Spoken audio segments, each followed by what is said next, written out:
Hello guys, अस्सलाम वालेकुम, नमस्कार, आदाब, सत श्री अकाल। कैसे हैं आप सब लोग? उम्मीद करता हूँ सब लोग बहुत ज़्यादा अच्छे होंगे। मैं आपका अपना अभिषेक भैया, MBBS third year student at Tairunnessa Memorial Medical College and Hospital, Gazipur, Bangladesh.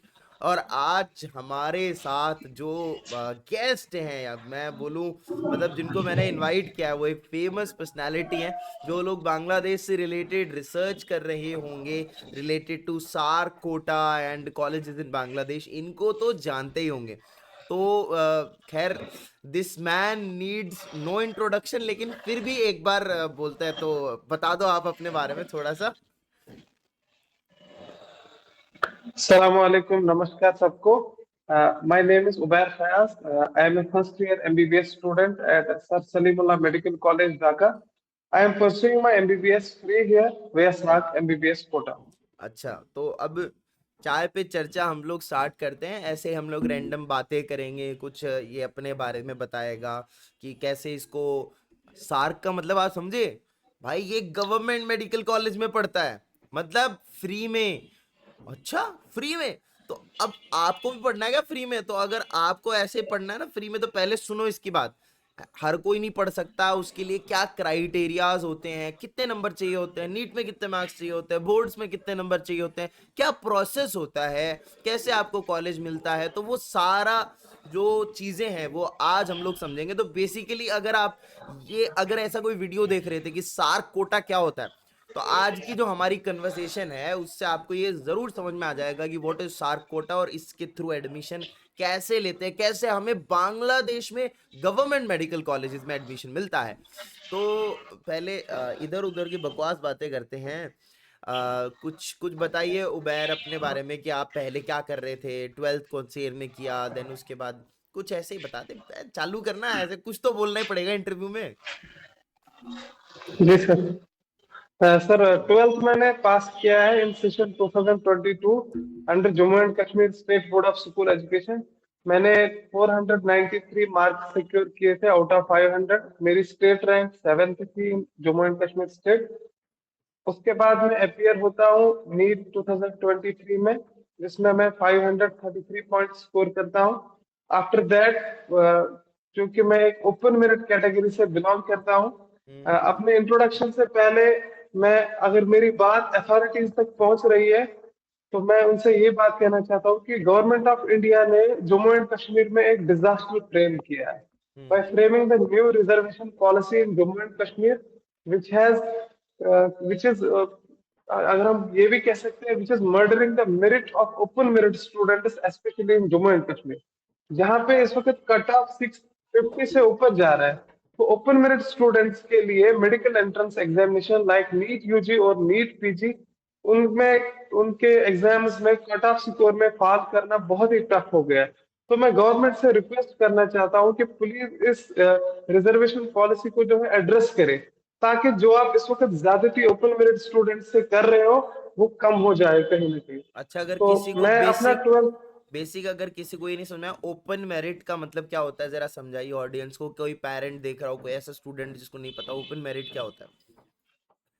Open merit category means general category, जिनके पास जम्मू एंड कश्मीर में इस वक्त 7 कैटेगरीज, जो मैंने ऊपर ऊपर से सुना है, 7 कैटेगरीज जो है इस वक्त चल रही है, हाँ। जिनमें सबसे ज्यादा जो स्टूडेंट फॉल कर रहे हैं वो है open merit category, that is general category, जो कि 70% of population Jammu and Kashmir की ओपन मेरिट कैटेगरी है. उनके जो है सीट्स उन्होंने टोटल 30% रखी है. So this should be address. At least जो स्टूडेंट्स इस वक्त सफर कर रहे हैं in medical entrance examination, specially NEET UG and NEET PG, hmm. तो जिसकी वजह से स्टूडेंट्स दूसरे अपॉर्चुनिटीज की तरफ देख रहे हैं, लाइक जिसमें एमबीबीएस अब्रॉड आता है, प्राइवेट एमबीबीएस आता है, जहाँ पे स्टूडेंट्स को बहुत hefty अमाउंट्स पे करने पड़ते हैं. To address this, government should come forward and should frame some policies so that जिनका अभी मेरिट मर्डर किया जा रहा है वो ना हो. देखो, कहने का मतलब आपका ये है, मैं ऑडियंस को भी बता देता हूँ, रिजर्वेशन के बारे में बात करें और आपकी हिम्मत कैसे हुई, मैं ओबीसी से हूँ, मेरे सामने आप रिजर्वेशन की बातें कर रहे हैं यहाँ पे बैठ के। सो सर मैं खुद, मजाक मजाक कर रहा हूँ, मैं बता रहा हूँ कि मैं रिजर्वेशन। सर इस बात का भी जवाब हाँ, हाँ। मैं सर इस बात को भी जवाब देता हूँ मैं इसका खुद विक्टिम बनाऊं इस रिजर्वेशन सिस्टम का, that is why I am against it. मैंने 2023 में अपना नीट दिया है, 533 पॉइंट्स मैंने सिक्योर किए हैं, कट ऑफ हुआ 595। अगर मेरे पास साक एमबीबीएस कोटा का ऑप्शन ना होता तो हम्म। मेरा ड्रीम डॉक्टर बनने का शायद ड्रीम ही रह जाता। वो भी है। तो भाई ये कहना चाहते हैं उबैर भाई कि रिजर्वेशन जो है ये बहुत ही खराब चीज है। और ऑब्वियस सी बात है, मतलब ये इनके थॉट प्रोसेस है, ये सबका अपना अपना होता है। और बात सही भी कह रहे हैं एक तरीके से कि जो मतलब मैक्सिमम जो लोग हैं वो जनरल कैटेगरी में आ रहे हैं, लेकिन जनरल कैटेगरी के लिए जम्मू एंड कश्मीर के अंदर अप्रोक्सीमेटली 30% सीट्स ही हैं। बाकी सारी रिजर्व सीट्स है, ठीक है। तो इसको थोड़ा सा 30% को बढ़ा के थोड़ा एक ऊपर किया जाना चाहिए। ऐसा ही कुछ बांग्लादेश में भी हुआ था कुछ टाइम पहले, कि कुछ कोटा सिस्टम है उसमें कम करना चाहिए, तो कुछ वैसा करो ना। वो तो सर सेकेंडरी है, लेकिन हम गवर्नमेंट से रिक्वेस्ट करते हैं, they should frame a rationalisation in this reservation system, देखो ये, ताकि 70% पॉपुलेशन अगर ओपन मेरिट की है उनको एटलीस्ट 60 to 70% दे दे। यार ये दिक्कत है ना हर जगह, ये यूजी में पीजी में हर जगह, ये पूरे इंडिया में, not specially in Jammu and Kashmir, ये तो हर जगह समस्या है ये। तो अब ये तो इस पे तो हम कुछ कर ही नहीं सकते। खैर मतलब हम बोल सकते हैं, हमारे थॉट पॉइंट ऑफ व्यू हमारा रख सकते हैं। अब जाने बड़े लोग ऊपर वाले क्या होगा क्या नहीं होगा।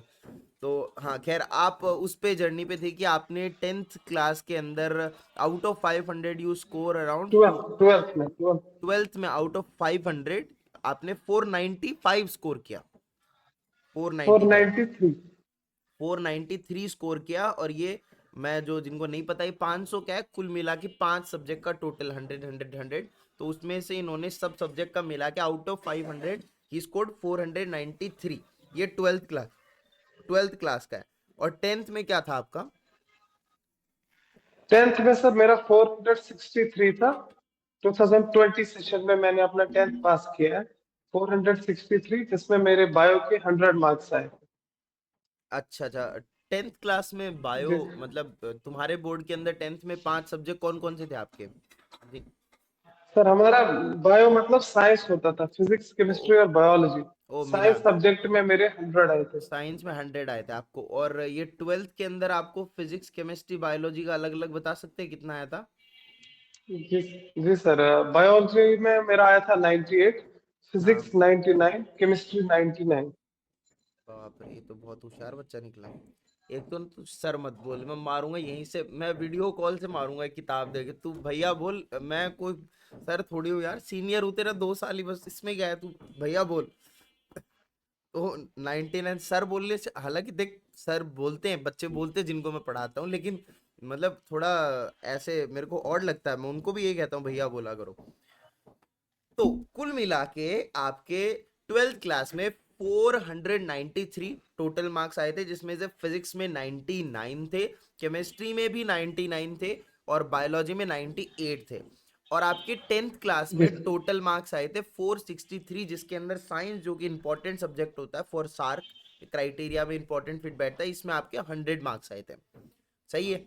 जी अब आगे बताइए। जी सर।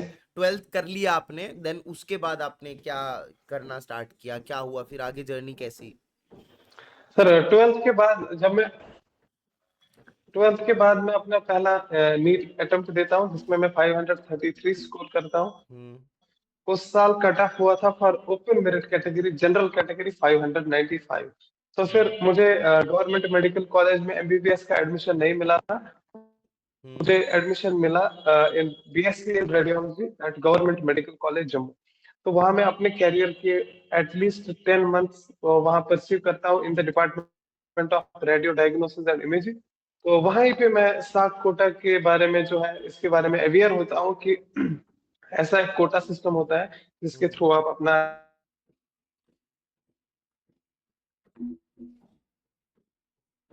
आवाज एक सेकेंड, रुक गया। 6 मंथ इसका सिलेक्शन लिस्ट का ये प्रोसेस चला। तेरी तेरी आवाज उसके आवाज बाद कट गई थी, इसका सिलेक्शन। आवाज कट गई थी बीच में। मतलब तू वहां पे था, मतलब जम्मू के अंदर, एंड देन क्या हुआ आगे, वो आवाज कट गई थी यार। फिर से बताओ।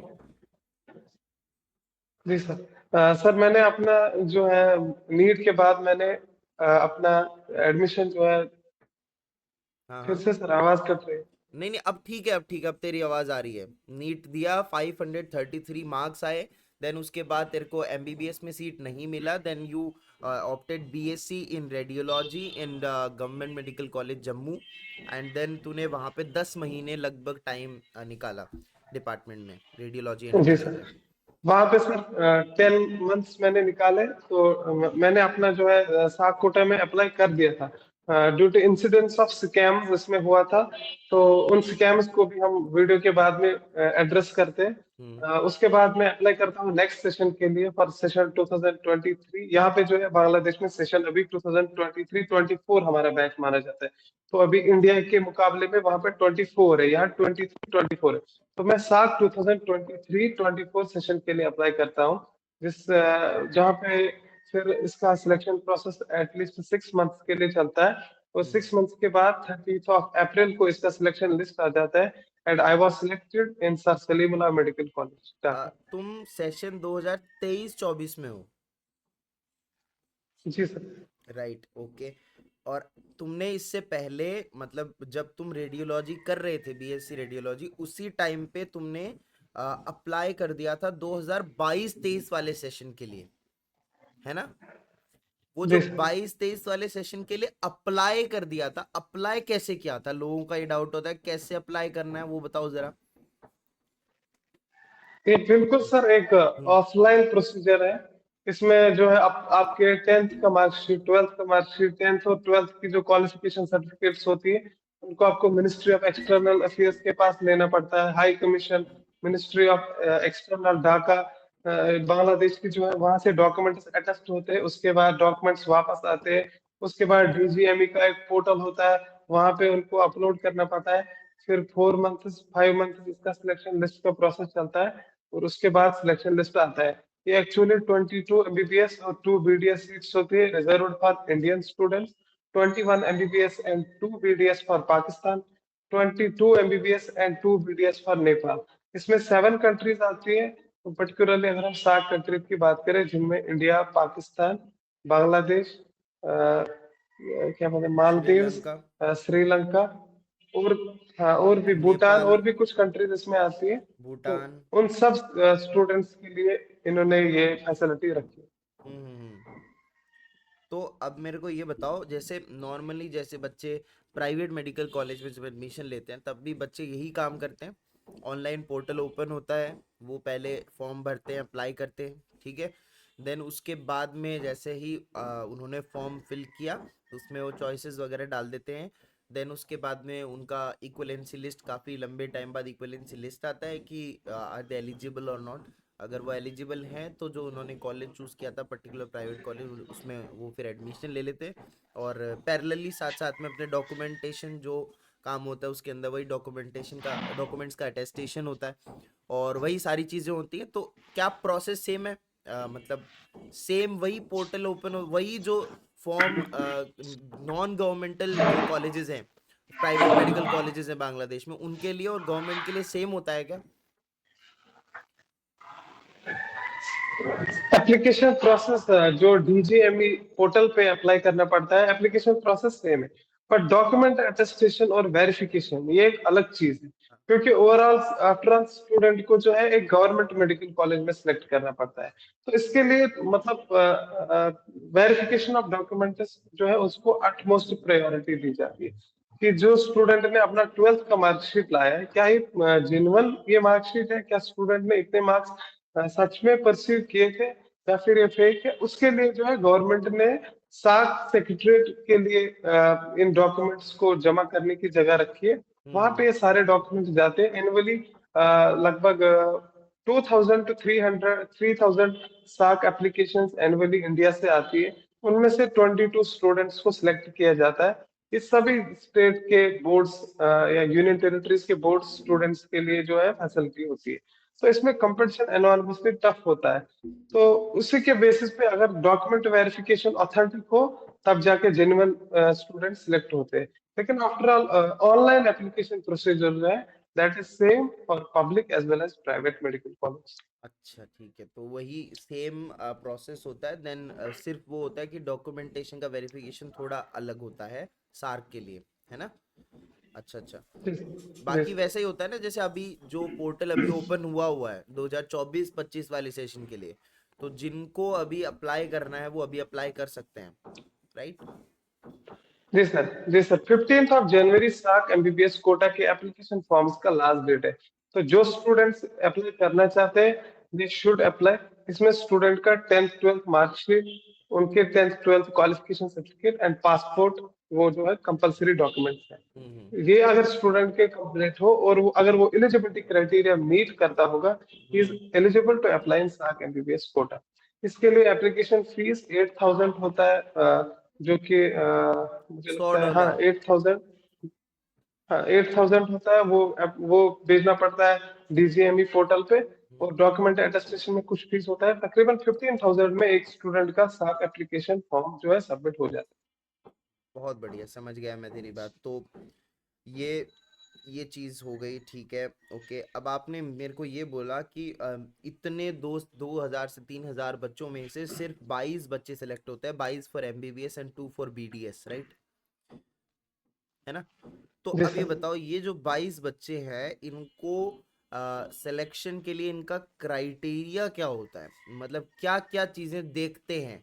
मतलब एक बच्चा अगर घर पे बैठ के अभी हमारा वीडियो देख रहा है और उसको ये जानना है कि मेरे भाई ये मेरे पास 10th 12th किया है मैंने, नीट का भी है, ठीक है, अभी मैं क्या क्या क्राइटेरियाज हूँ मेरे पास कि मैं अप्लाई कर दूं सार्क और मेरे को लगे कि मुझे सार्क मिलेगा? जी सर। सर, इसका एलिजिबिलिटी क्राइटेरिया स्टार्ट होता है स्टूडेंट के 10th क्लास के मार्कशीट से। फर्स्ट क्राइटेरिया अगर हम बात करें, क्लास 10th में स्टूडेंट के होने चाहिए 450 से अबो, यानी कि 500 में से 450 से अबो होने चाहिए।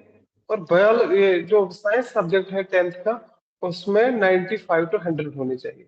हाँ। 11th क्लास की कोई इंपॉर्टेंस नहीं है, 11th क्लास की इसमें कोई इंपॉर्टेंस नहीं है। लेकिन अगर आपके 11th क्लास में भी 450-70 है, तो you can get good edge on सही है। इट। एंड द मेन जिसपे सिलेक्शन फोकस की जाती है वो है क्लास 12th। स्टूडेंट के क्लास 12th में होने चाहिए 490 to 500। एलिजिबिलिटी स्टार्ट होती है 480 से, बट मैक्सिमम चांसेस आपके स्टार्ट होंगे 490 से 500 ठीक तक। है। लेकिन अगर हम जनरल की बात करें, जनरल में अगर आपके 480 से अबो मार्क्स है अप टू 500, एंड जिसमें आपके बायोलॉजी पीसीबी का एग्रीगेट अगर हम देखें, जिसमें से आपके बायोलॉजी के होने हम्म। चाहिए 95 to 100, हम्म। फिजिक्स के भी होने चाहिए 95 to 100, केमिस्ट्री के भी होने चाहिए 95 to 100। इसमें भी अगर किसी स्टूडेंट के 98 to 100 बायोलॉजी में परसीव किए हैं उसमें, तो ही कैन, मतलब उसके मैक्सिमम चांसेस सिलेक्ट होने के। Same applies for chemistry and biology. और तीसरा, that is NEET. Hmm. Student का नीट देना कंपलसरी है और उसमें क्वालिफाई करना वो भी कंपलसरी है।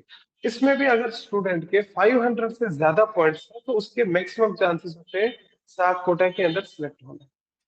बहुत बढ़िया, ठीक है। तो मतलब सबको ये पता लगेगा क्राइटेरिया क्या है। क्लास 10th में आपको आउट ऑफ 500 450 से ज़्यादा ही होने चाहिए, ठीक है। जितना अच्छा ज़्यादा होंगे ना जितने नंबर, उतना कॉन्फिडेंट रहो आप कि हाँ आपको मिलने वाला है सीट, ठीक है। जब और उसमें से भी साइंस में 95 to 100 होने ही चाहिए, 95+ कंपलसरी है। कंपलसरी। और 12th क्लास के अंदर आपको 490 to 500 है, जिसमें जनरल कैटेगरी में अगर आपके 480+ है तो भी चलेगा, लेकिन एग्रीगेट ऑफ पीसीबी अच्छा होना चाहिए। बायो के अंदर आप ट्राई करो कि आपके 90, जो लोग 12th कर रहे हैं अभी वो तो ट्राई कर सकते हैं, और जिनका हो गया है वो देखो 98 to 100 होने चाहिए। पीसीबी में जैसे फिजिक्स के अंदर भी 95 to 100 अच्छे मार्क्स होने चाहिए। कहने का मतलब ये है कि जब आपको इतने सारे बच्चों में से सिर्फ इतने से बच्चों को सेलेक्ट करना है, और जिसका मेन क्राइटेरिया नीट नहीं है, नीट मतलब बोलेंगे एक तरीके से सेकेंडरी क्राइटेरिया, राइट, है ना? तो नीट में ऐसा नहीं है जी कि सर। आपको कुछ ज्यादा मार्क्स चाहिए। नीट में अगर 500 अबव है तो ये आपके लिए अच्छा रहेगा। इन केस आप सारी चीजें जब कंसीडर करी जाएंगे तो आपके चांसेस होंगे कि आपको मिल पाएगा सीट, है ना? बाकी नीट क्वालिफाई करना जरूरी है, बट अच्छे मार्क्स हैं तो बहुत बढ़िया है। और बाकी 10th 12th का ही बता ही दिया, तो मार्क्स अच्छे होने चाहिए। वही कहने का मतलब, जो अपने स्कूल के टॉपर बच्चे हैं वो सार के लिए अप्लाई कर सकते हैं। और बाकी जो बच्चे मुश्किलों से पास होते हैं टाप टूप के, वो सार्क के लिए नहीं। जी सर। नहीं ना, देखो यही यही डिफरेंस होता है यहाँ पे। हम आराम से हम आ, नहीं कर पाए यार, हमें तो पता ही नहीं था इतना इन्फॉर्मेशन जो मतलब इसने बताई। हालांकि मेरे को पता है 96% थे क्लास 10 के अंदर, और क्लास 12 में 94% थे। ठीक है, नीट में भी अच्छे खासे नंबर थे, 500 के आगे उस पीछे टाइम थे सर अगर आपने 10-15। अप्लाई किया होता उस टाइम कट ऑफ नीचे था, मेरे बहुत सारे पता स्टूडेंट्स ही नहीं। अनअवेयर थे। अरे मैं अपने स्कूल का टॉपर रह चुका हूँ, मुझे पता ही नहीं था ये तो। ये मतलब देखो क्या होता है कि मतलब उस टाइम पे ये चीजें आदमी सोचता ही नहीं है। मतलब जैसे आपको पता लगती हैं चीजें ज्यादातर कि अच्छा प्राइवेट कॉलेज है, ये अच्छा है, वो अच्छा, ये इसके बारे में तो कोई बहुत डिटेल में बताता ही नहीं है बहुत अच्छे से कि हाँ हो सकता है नहीं हो सकता। अब पता नहीं, खैर रात गई बात गई आगे की, सोच रहे अभी हो गया, अभी हो जाएगा कंप्लीट, क्या कर सकते हैं। तो इतनी इन्फॉर्मेशन तूने जी सर। बहुत ज्यादा चीजें बता दी यार, मुझे तो पता ही नहीं था। मैं जब लोगों से ऐसे बात करता हूँ ना, तो एक तरीके से मैं खुद सीख रहा होता हूँ कि अच्छा ये बात है, अच्छा ये बात है। तो मैंने काफी ऐसे नोट्स बना लिए हैं यहाँ पे, मैं आगे बढ़ता हूँ। और बता अपनी लाइफ के बारे में आगे। फिर जब तूने अप्लाई किया था 2022-23 वाले सेशन में, तो यू सेड कि कुछ स्कैम जैसा कुछ हो गया था, तो क्या हुआ था, वो स्कैम क्या था? सर इसमें इंसिडेंट्स ऑफ स्कैम्स जो है वो पिछले कुछ सालों में बढ़ गया था, हम्म। क्योंकि इस पे अगर सिलेक्शन लिस्ट आता वेट वेट, था तो उसके आवाज ऊपर कोई ध्यान भी नहीं देता था, लेकिन जब आवाज मैंने अप्लाई आवाज किया कट गई थी, तो आवाज कट गई थी, फिर से बोल। जब पिछले कुछ सालों में इंसिडेंट्स बढ़ गए हैं, ऐसा कुछ? जी सर पिछले कुछ सालों में जो है इंसिडेंट्स ऑफ स्कैम्स जो है बढ़ गई थी।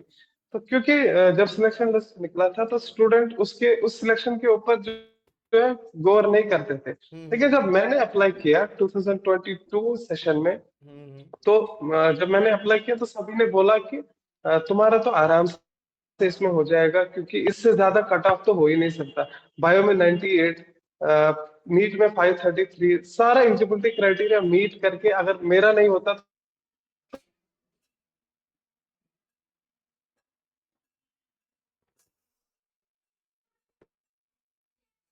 तो वक्त जीएमसी जम्मू में ही था हमारा हम्म। क्लास था। तो क्लास के बाद जब मैं आया तो मैंने फोन देखा, मैंने सिलेक्शन लिस्ट देखा, तो अंदर से सोच रहा हूँ क्या होगा, हो भी हम्म। सकता है नहीं भी हो सकता है। हम्म। स्क्रॉल करता हूँ, मैंने बहुत सारे पेज स्क्रॉल किए तो मैंने अपना नाम सिलेक्शन लिस्ट में नहीं देखा। तो मैंने सोचा कि चलो कट ऑफ हाई हो गया होगा, शायद 500 आउट ऑफ 500 तो नहीं हुआ, क्या बाकी स्टेट बोर्ड्स में शायद ज्यादा मार्क्स आए होंगे मेरे से।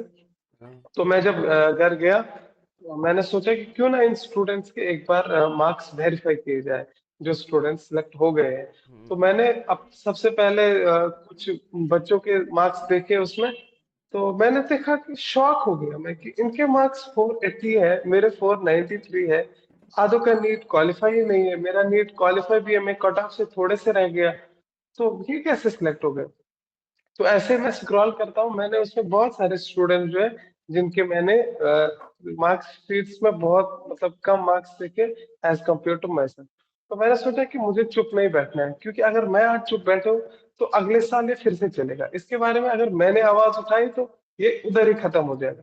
तो मैंने उसी टाइम ग्रीवेंस लिखी to the honourable governor of our state जो उस टाइम थे। एंड उस टाइम हमारे जो है स्टेट में बीजेपी की गवर्नमेंट थी। हाँ। तो उनको मैंने एप्लीकेशन लिखी, honourable prime minister of India, उनको मैंने ग्रीवेंस डाली। Hmm. And BJP state president of Jammu and Kashmir Ravinder Raina, सबको मैंने अपनी अपनी तरफ से ग्रीवेंसेस डाली। हम्म। एलजी ग्रीवेंस सेल वहां पे भी बहुत सारी जगहों पे। तो मेरा जो है रेस्पॉन्स इसमें अच्छा ही आया। उन्होंने बोला कि उनको पहले ये मैटर समझ में नहीं आया, फिर मैंने उनको मैटर समझाया तो उन्होंने बोला कि हम ये एक्सटर्नल अफेयर्स को फॉरवर्ड कर रहे हैं, वो डीजीएमई से खुद बात करके इसके बारे में प्रोव करेंगे। हम्म। तो फिर बहुत सारी नेशनल मीडिया चैनल्स ने मुझे जो है अपने स्टूडियोज पे बुलाया। तो वहां पे पूरा मैटर जब हाईलाइट हुआ तो अल्टीमेटली जो है मैटर को एक्सेप्ट किया गया, कि बोला गया कि हाँ इसमें थोड़ी सी चूक हुई है। हम्म। तो फिर मैं अप्लाई करता हूँ नेक्स्ट सेशन के लिए। तो नेक्स्ट सेशन में मेरा जो है सिलेक्शन हो गया। तो स्कैम्स किस वजह से हुए थे? इसमें फेक जो है मार्कशीट्स लाए गए थे। हम्म। इसमें बहुत सारे जो है कल्प्रिट्स पकड़े गए थे जो कि अभी बिहाइंड द बार्स है। बहुत सारी कंसल्टेंसीज को जो है वो जो है बंद कर दिया गया था, जिनकी लाइसेंस भी नहीं थी वो कैंसिल कर दी गई थी। तो अभी जो है मुझे लग रहा है कि इस साल का जो सिलेक्शन लिस्ट है वो बिल्कुल ट्रांसपेरेंट होगा, क्योंकि जो इसमें सभी कल्प्रिट्स इन्वॉल्व थे वो बिहाइंड द बार्स है। और ये बाकियों के लिए भी सबक बनने लगा कि इसमें अब वो मतलब फेवरेटिज्म और फ्रॉड जैसा अब नहीं चलने वाला। वाह, पहले तो इस बच्चे के लिए तालियां। इतनी हिम्मत होना ये कोई मतलब छोटी बात नहीं है। आप सोचिए जब मतलब तूने देखा जब वो टैली किया, एक तो पहली बात इतना सोचते ही नहीं है बच्चे। मैं ऐसा मानता हूँ कि जितने बच्चे ये जो बाहर पढ़ने के लिए आते हैं, क्योंकि बच्चे मुझे भी कांटेक्ट करते हैं बहुत ज्यादा, पूछते हैं भैया ये कैसा है वो कैसा है। मतलब मैंने ऐसा देखा है कि बहुत सारे बच्चे ऐसे होते हैं कि हाँ हाँ उसने बोल दिया, कंसल्टेंट ने ऐसा बोल दिया, मान लिया। मतलब खुद का दिमाग लॉजिक तो वो तेल लेने जाता है, वो समझते ही नहीं है, उस बात को समझने के लिए रेडी नहीं होते। मतलब मैं कहा भाई मैं क्यों बोल, मैं तुम्हें वहां पे मतलब मैं डायरेक्टली, जैसे for example you are studying in sir साइमुला मेडिकल कॉलेज है ना। कल को अगर कोई भी साग स्टूडेंट या एनीथिंग लाइक, मुझे तो बच्चे पाकिस्तान से फोन करते हैं तो मैं कनेक्ट कर देता हूँ इधर उधर, ठीक है। तो अगर मेरे को बच्चा कोई पर्टिकुलर कॉलेज के बारे में पूछ रहा है, अब मुझे नहीं पता तेरी कॉलेज के बारे में, तो मैं क्या करूंगा, अगर उसने मुझे कांटेक्ट किया है तो बोलूंगा कि यार तुम उबैर से बात कर लो, राइट। अब तुम कोई चीज बता रहे हो, तुमने बता दिया अपना experience, then the student is again calling me and telling me कि भैया वो एक्चुअली है ना कंसल्टेंट सर तो ये बोल रहे हैं। मैंने कहा अभी साले और मैं क्या मदद करूं भाई मैंने तो बच्चे का नंबर है, उससे बात कर ले, अब तू वो जैसा बोल रहा है। अब पता है जो स्टूडेंट पढ़ रहे हैं उनका भी नहीं है कि भाई नहीं नहीं ये नहीं, कंसल्टेंट ठीक बोल रहा है। तो ये तेरे लिए पहले मैंने क्लैप इसलिए किया क्योंकि ये कोई छोटी बात नहीं है कि सिस्टम के खिलाफ आवाज उठाना और इतना कुछ मतलब करना कि यार करेंगे, मैं लेटर लिखूंगा इसको। मुझे तो अब तक मेरी इतनी हिम्मत नहीं होती कि मैं ये सब कर पाता भाई। ये कोई छोटी बात नहीं है, तो बहुत आपके लिए एटमोस्ट अगर रेस्पेक्ट। सर मैं उस टाइम, अगर मैं उस टाइम बाहर नहीं आता इस चीज को जो है पब्लिक तक लाने में, हम्म। तो स्टूडेंट्स को इस पर जो है भरोसा ही उठता। बिल्कुल स्टूडेंट्स बिल्कुल। फिर एक बार भरोसा करके इस साल का एप्लीकेशन फॉर्म भर रहे हैं। अल्टीमेटली ये बात होती है उन पेरेंट्स के लिए जिनके लिए वो 15,000 रुपीज जो एप्लीकेशन फॉर्म्स में जाते हैं, वो 15,000 रुपीज कितना मुश्किल होता है कमाना, वो एक कॉमन आदमी ही समझ सकता है। बिल्कुल है, तो बिल्कुल स्टूडेंट्स ने है। फिर एक बार इस साल भरोसा करके एप्लीकेशन फॉर्म्स भर रहे हैं। इंशाल्लाह हम ये भरोसा रखेंगे कि ट्रांसपेरेंट लिस्ट इस साल भी इशू हो जाएगा। नहीं बिल्कुल होगा, आपने इतना एफर्ट किया है विच इज नॉट मतलब लाइक एक नॉर्मल चीज नहीं है, बच्चे इतना नहीं कर पाते हैं, और तुमने तो इतना हिम्मत का काम किया यार ये। मतलब मैं क्या ही बोलूं, मतलब तेरे को आने वाले सालों में यू आर इन द क्या बोलते हैं हिस्ट्री में, तेरा नाम दर्ज हो गया है सार्क की हिस्ट्री में, ये समझ ले। इंडिया से जितने बच्चे आएंगे ना, अब आते ही कितने हैं, 22 ही बच्चे आते हैं ना। अब तो उसमें तो तेरा नाम जी रहेगा सर, ना। 24। है 24 ना, 24 टोटल, दो बीडीएस के। 22 MBBS 2 BDS। हाँ तो उनमें तो तू सरदार बन गया ना। वो तो क्या रहे यार, सार्क में एक साल हमारे सीनियर थे उबैर भाई, उन्होंने ये किया था। मतलब कुल मिला के जब आदमी, तेरे साथ ऐसा हुआ होगा कि जब तू देख रहा है वहां पे कि यार इस बंदे के इतने कम नंबर है, तब ऐसा गोलमाल है भाई, सब गोलमाल है। देन बंदे ने एकदम होगी, कंधों से मिलते हैं कंधे, कदमों से कदम मिलते हैं, हम चलते हैं जब ऐसे तो दुश्मन के हिलते हैं, क्या हिल जाता है। बिल्कुल। बहुत बढ़िया, आई अप्रिशिएट यू। सो अब क्या बात करें हम, कोई कोई भी कुछ भी चालू कर, तू तो वैसे भी नेता जैसे, भाषण वाषण तो क्या एकदम। मेरे को किसी बंदे के साथ बात करके पहली बार इतना वो लगा है, अच्छा लगा है कि यार मतलब तू अभी फर्स्ट ईयर में है और इतना अच्छे से बोल रहा है, क्या बात। ऐसे ही कंटिन्यू करो मेरा यार। सर बचपन से शौक था, मेरा बचपन से शौक था कैमरा को फेस करना। तो मैं एक्चुअली खुद भी कभी ट्राई करता रहता हूँ ऐसे कैमरा के सामने बोल बोल के, मजाक में फ्रेंड्स के साथ भी। हम्म। तो मेरा जो है कैमरा के सामने हिम्मत अच्छी है, तो मैं घबराता नहीं हूँ कैमरा के सामने। हाँ तो मैंने बोला, मैंने तो तेरे को टिप्स भी दी थी ना इंटरव्यू चालू करते ही, जब तूने बोला hello my name is Ubair Rashid, तो मैंने तेरे को बोला था ना मेरे को तो एक्टिंग मिमिक्री इन सब चीज़ों का मेरे को बहुत शौक है। तो मैं जैसे मैं for example I have this mic, और मैं पहले प्रैक्टिस करता था, कैसे बताता हूँ। हेलो, नमस्कार देवियों सज्जनों। मैं अभिषेक भैया आपके साथ आज हैं उबैर राशिद इस इंटरव्यू में, और इनके साथ आज हम बात करने जा रहे हैं। ये थोड़ा वो आरजे फॉर्मेट में आ गया। और ओ भाई साहब, आज हम बात कर रहे हैं उबैर राशिद, उबैर के साथ। और बातचीत उबैर राशिद ही ना, मैं नाम तो गलत नहीं बोल रहा हूँ ना? उबैर फयाज। ओह उबैर शिट, फयाज। हाँ उबैर, हाँ। सो आज हमें उबैर फयाज के साथ, और इनके साथ होगी दिल से दिल की बातचीत डायरेक्ट हमारे शो में। और ये आज आपको बताएंगे सार्क कोटा के बारे में। अब ऐसे करके समझ रहा है तू? अब मेरे को भी यही शौक था ना, मेरे को बचपन से पढ़ाने का शौक है। मतलब बचपन से, जैसे तूने मेरे को बोला था बचपन से था, तो मैंने पूछा बचपन मतलब तो छोटा था। So it was like that only. मैं 7th 8th क्लास से अपने बैचमेट्स को पढ़ाता था। देन उसके बाद थोड़ा थोड़ा बड़ा हुआ तो मैं और ज़्यादा कि चलो ट्यूशन्स पकड़ लेते हैं। 10th में तो 8th वाले बच्चों को ट्यूशन पढ़ा रहे हैं। सो ये बहुत पहले का चीज़ है, और ये इसको अच्छे से पॉलिश करना, मैं तेरे को यही बोलूँगा। अगर आप में कुछ आपका कुछ इंटरेस्ट है, देख, कई लोग इस चीज़ को गलत मानते हैं, कई लोग सही भी मानते हैं कि आपको एमबीबीएस के 5 साल क्या कुछ एक्स्ट्रा करिकुलर और समथिंग कुछ अलग करना चाहिए या नहीं। तो इस पे मेरा एक स्टैंड है भाई। मेरा एक डायलॉग है कि एमबीबीएस के 5 साल आप जो चीज दूसरों से अलग करेंगे ना, वो चीज आपको 5 साल बाद दूसरों से अलग करेगी। सो आज मैं यहाँ पे बैठ के हम लोग बिल्कुल। बातचीत कर रहे हैं। आज हम बहुत सारे लोग हैं नहीं कर रहे, बैठे हैं आराम से हॉस्टल में, नोबडी नोज कि वो कौन है, उनकी कोई बहुत कोई ऐसे आइडेंटिटी नहीं है। हम लोग कुछ कर रहे हैं। आज मैं अगर यूट्यूब वीडियोस बना, आज मैं बच्चों को पढ़ा रहा हूँ, वीडियोस बना रहा हूँ, तो मैं कितना कुछ सीख रहा हूँ, है कि नहीं? मतलब मैं बोलना सीख रहा हूँ, मैं लोगों को एड्रेस करना सीख रहा हूँ। अनजान आदमी है कोई भी, तो मैं उससे बात करना सीख रहा हूँ, कम्युनिकेशन स्किल्स अच्छे हो रहे हैं। और धीरे धीरे देख, बोलने का तरीका अच्छा हो रहा है। आज से 4 साल पहले तू भी ऐसा नहीं बोलता होगा जैसा आज तू बोल रहा है। धीरे धीरे और इंटरव्यूज देते देते देते देते, इंटरव्यूज नहीं और भी काम करना, मैं तेरा साथ दूंगा, पूरा सपोर्ट रहेगा तेरे को। तो अच्छे से कुछ बढ़िया काम करेगा तो बहुत कुछ अच्छा करेगा तू लाइफ में। बिल्कुल सर। बस तू थोड़ा सा सेटअप और बना ले, फिर उसके बाद में ऐसे समझ ले, मुझे मेरे प्री एमबीबीएस क्लासेस के लिए एक बढ़िया बढ़िया क्या बोलते हैं, पार्टनर मिल गया मुझे। इंशाल्लाह। हाँ जी, हाँ जी।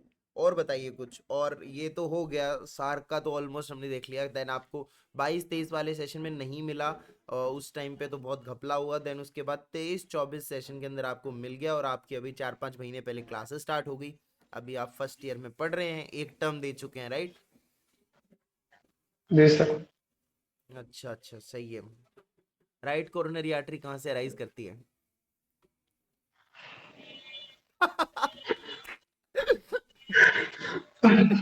ये ये अनएक्सपेक्टेड था सर। एंटीरियर आयोटिक साइनस से।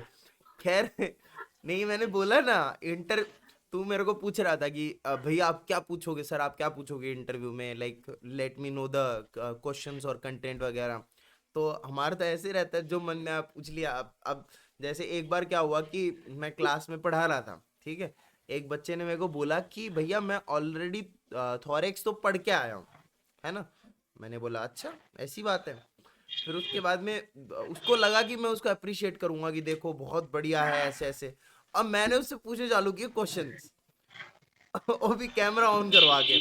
फिर थोड़ी देर में बंदा बोला कि भैया इतना भी नहीं पढ़ा था मैंने कहा तूने बोला कि तू फॉरेक्स पूरा पढ़ के आया है, तूने सारे वीडियोस देखे, तूने बीडी चौरसिया पढ़ा है, बीडी चौरसिया में तो लिखा हुआ है ये कैसे नहीं आता? भाई भैया पढ़ा है, याद नहीं है।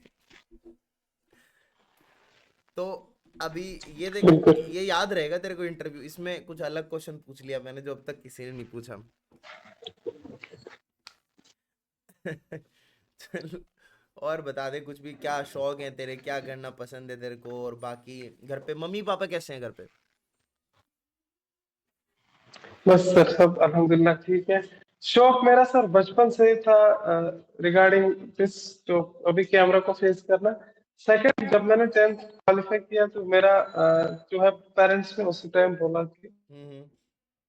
आपको जो है डॉक्टर बनना है, तो उसके लिए आपको कुछ भी करना पड़ेगा। तो क्योंकि हमारी फैमिली से कोई डॉक्टर नहीं है, तो मैंने सोचा कि हाँ ठीक है, तो मैंने मेडिकल साइंस स्ट्रीम ले ली। तो उसमें मैंने 2 साल अच्छे से पढ़ाई की एंड अपीयर्ड इन लीव। नहीं हो पाया, जहाँ पे मैं फिर जीएमसी जम्मू गया। वहाँ पे मैंने जो है अपने 10th महीने जो है वहाँ अपने दिए। तो उधर ही मुझे जो है ज्यादा शौक मेडिसिन का डेवलप हो गया, क्योंकि वहाँ पे डायग्नोस्टिक रेडियोलॉजी टेक्नोलॉजी सीखने से patient one two one interaction से जो है मेरा ज्यादा शौक बढ़ने लगा, क्योंकि मेरा बचपन से एक बिलीफ है दिमाग में कि मुझे ज्यादा से ज्यादा लोगों के काम आना है। ज्यादा से ज्यादा लोगों के काम आना है। उसके बाद ये स्क्रीन थोड़ी सी अटक गई है। हम तो हाँ रुक, मैं अपना वहाँ पे फिर से हंड्रेड बोल परसेंट था, नो मैटर कि मेरे पास क्या है। अ, तो वो आ, सब देख के आवाज कट हो गई थी मुझे तेरी। लगा कि ये मैं किसी आवाज कट हो गई थी। जब तू patient one two one interaction कर रहा था तब तेरे को मतलब बहुत ज्यादा ऐसा लगा कि तेरे को बहुत सारे लोगों के काम आना है। बचपन से तेरा ऐसा था तो, और क्या बोल रहा था आगे, फिर से बोल थोड़ा सा।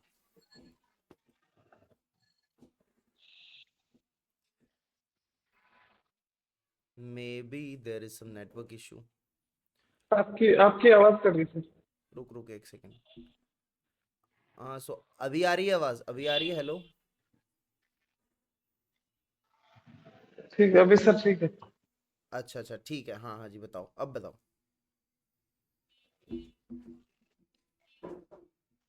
हाँ अब बताओ, और आ रही है अब अच्छे से प्रॉपर है।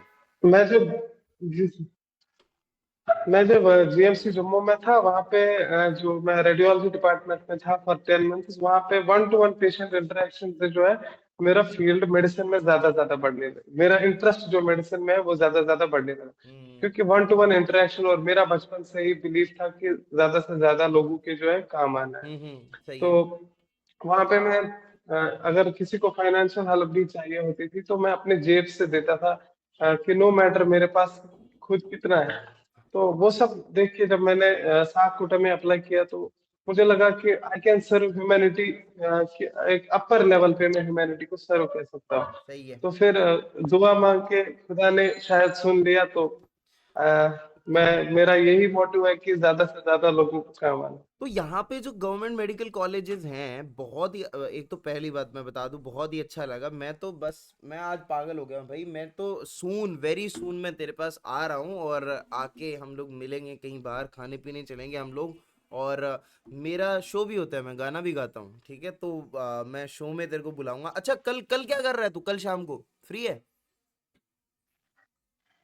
वो सर कॉलेज पे डिपेंड करेगा, अगर कोई शाम को, ऐसा शाम नहीं। को, कल शाम को तू आ रहा है मॉक बाजार में, मेरा शो है, ठीक है। वहां पे मस्त खाने वाने को बढ़िया आराम से मैं ट्रीट दूंगा, ठीक है। तू कल मिलेगा शाम को मेरे को, समझ गया? मेरे को भी प्रॉफ है, इंशाल्लाह। अभी प्रॉफ है, लेकिन प्रॉफ के बीच बीच में भी अगर यार वो होता है ना, घर आई लक्ष्मी को मना नहीं करते हैं तो वो एक्चुअली इंटरेस्ट तो है, लेकिन वो पैसे ज्यादा दे रहे थे वहां पे तो इसलिए मैंने हाँ कर दिया शो के लिए। तो मैं कहा चलो ठीक, कोई नहीं, 2 घंटा गा के आ जाएंगे और क्या है तो गवर्नमेंट, हालांकि मेरा भी इसके पीछे देख अच्छा मोटिव है, तुझे पता नहीं है। जो गिटार बजाते हैं, जो ऑक्टोपैड बजाते, ड्रम्स बजाते हैं, ठीक है, क्लैप बॉक्स होता है, तो वो लोग जो है ना, वो उनका मेन सोर्स ऑफ इनकम यही होता है।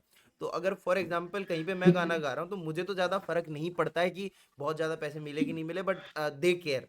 तो इसलिए फिर सबका वो उससे काम बन जाता है। मैं तो अपने सिर्फ आने जाने का भाड़े का पैसा रखता हूँ बस, बाकी फिर मैं उनको दे देता हूँ। ऐसा होता है maximum times. So government medical college में फीस कितना लगता है ये बताओ। जी सर।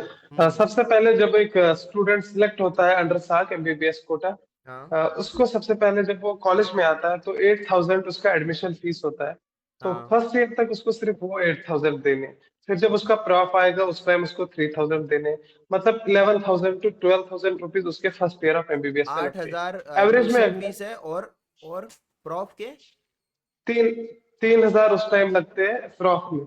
3,000 ऐसा प्रॉफ मैंने में। सर सुना है अपने सीनियर से। अच्छा, और पीछे इसके अलावा? और कुछ नहीं, हॉस्टल यहाँ पे फ्री होता है, ट्यूशन फीस कुछ नहीं है।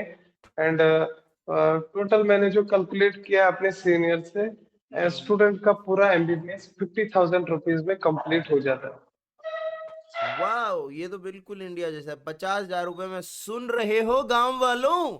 50,000 रुपए में, समझ रहे हो? 50,000 में पूरी एमबीबीएस हो जाएगा।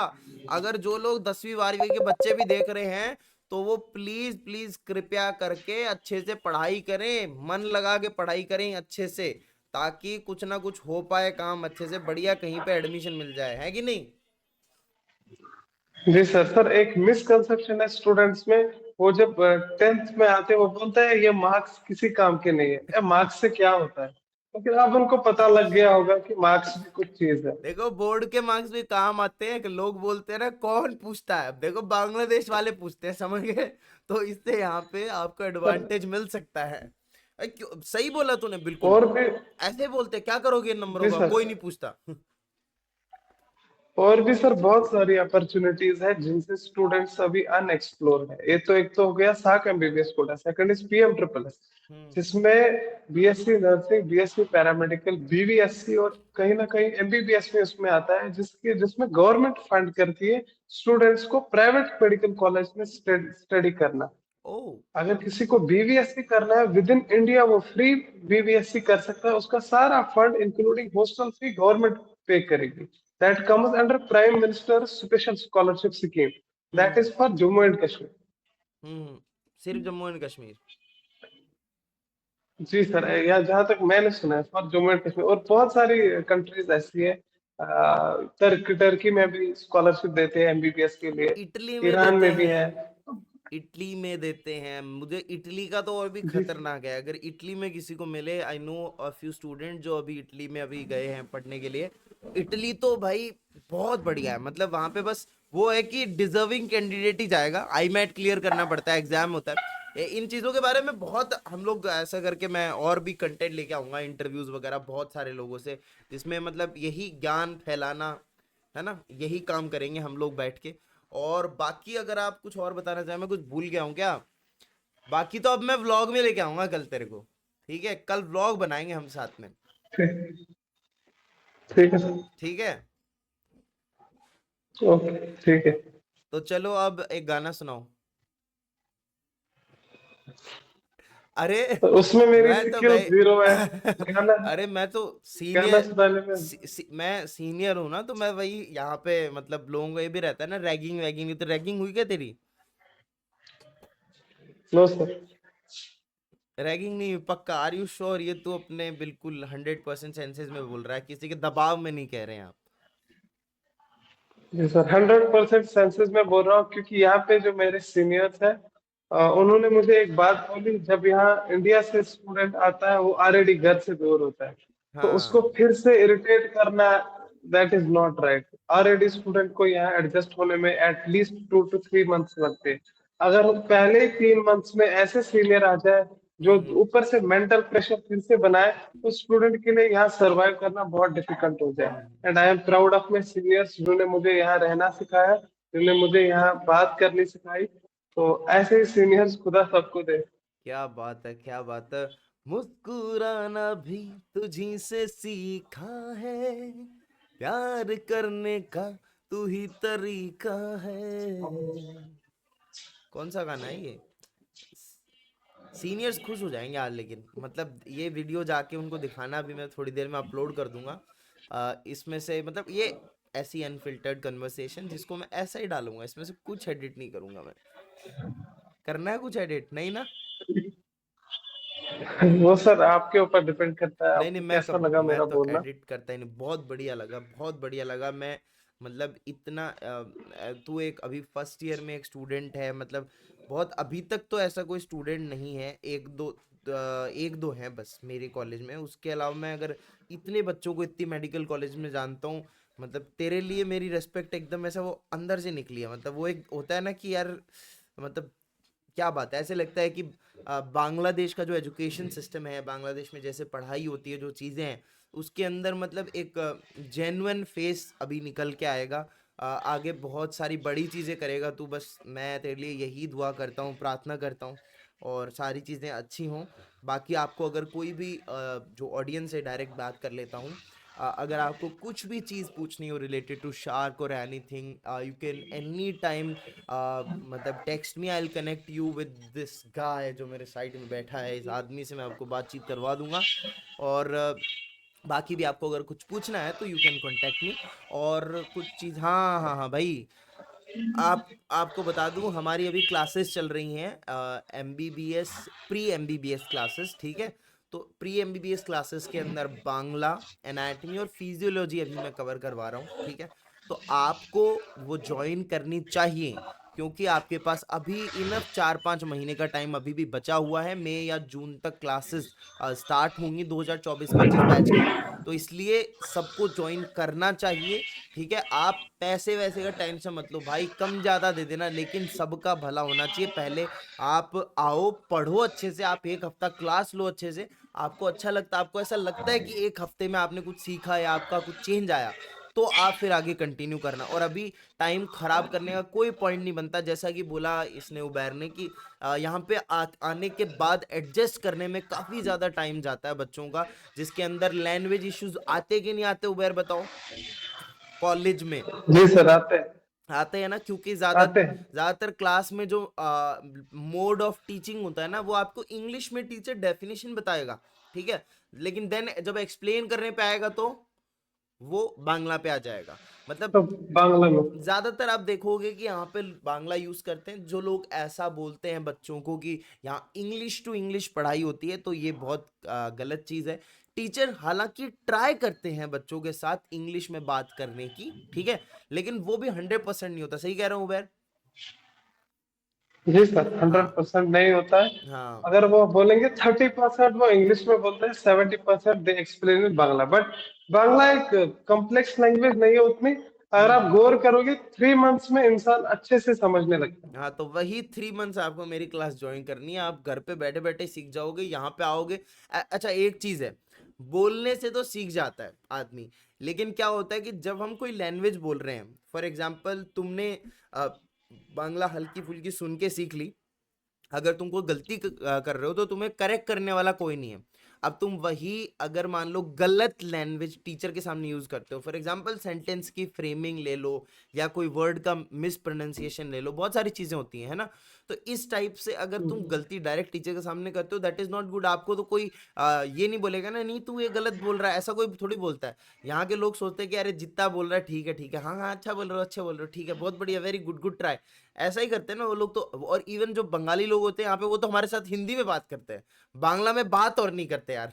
मतलब ऐसा फेस किया है तूने? ज्यादातर जो बंगाली बैचमेट्स हैं वो कैसे कम्युनिकेट करते हैं तेरे साथ? सर ज्यादातर बंगाली बैट्समैन जो है वो हिंदी में बात करते हैं मुझसे, लेकिन जो अब जो कि मैं उनको बोलता हूँ कि तुम बांग आप मुझसे बंगाली में बात किया करो, ताकि मैं भी ट्राई करूँ नहीं आपसे करेंगे बोल बोल। वो नहीं करेंगे वो, पता नहीं उनको ऐसा लगता है कि हमें बांग्ला नहीं आती, तो वो हिंदी में बात बोलने लग जाते हैं, पता नहीं क्यों। मेरे जितने भी दोस्त हैं यहाँ पे, बिल्कुल। सब सब जो लोकल बंगाली हो, सब लोग हिंदी में बात करते हैं।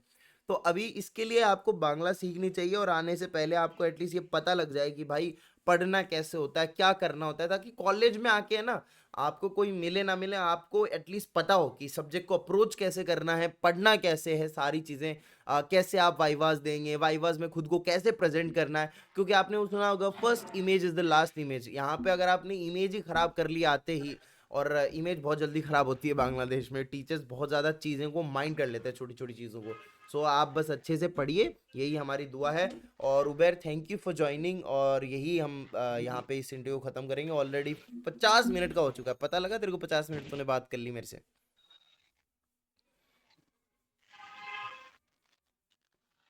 बिल्कुल नहीं, जैसे अभी ज्वाइन किया है। रहन दे, इतना तो मत बोला, अब इतना तो झूठ मत बोल, तू रहन दे। चल, सच बोल रहा हूँ सर। कोई क्लोजिंग स्टेटमेंट दे दे अपनी तरफ से, कोई बता दे कोई बात। मैं इतनी देर बच्चों को क्लास का टाइम बता देता हूँ कि अभी 7:30 से क्लास लूंगा।